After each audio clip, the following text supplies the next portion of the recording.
Hi friends, నేను మీ friend విజయ నిర్మలని, advocate Vijaya Nirmala. Friends, మన ఫ్రెండ్స్లో కొంతమంది నన్ను మేడం జీపీఏ అంటే ఏంటి అని అడుగుతున్నారు. ఫ్రెండ్స్, జీపీఏ అంటే జనరల్ పవర్ ఆఫ్ అటార్నీ.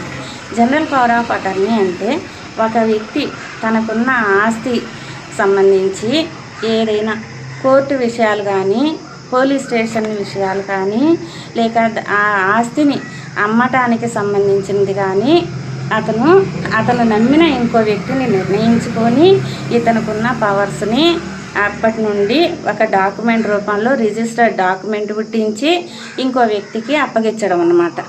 దాన్ని జనరల్ పవర్ ఆఫ్ అటార్నీ అంటారు. ఫ్రెండ్స్, ఏమంటే ఒక వ్యక్తి ఆ ఆస్తి విషయాలు చూసుకోవడానికి అతను వయసు ఎక్కువయ్యి ఉండొచ్చు, లేదా అతను సుదూర ప్రాంతాల్లో ఉండి, లేక ఆరోగ్య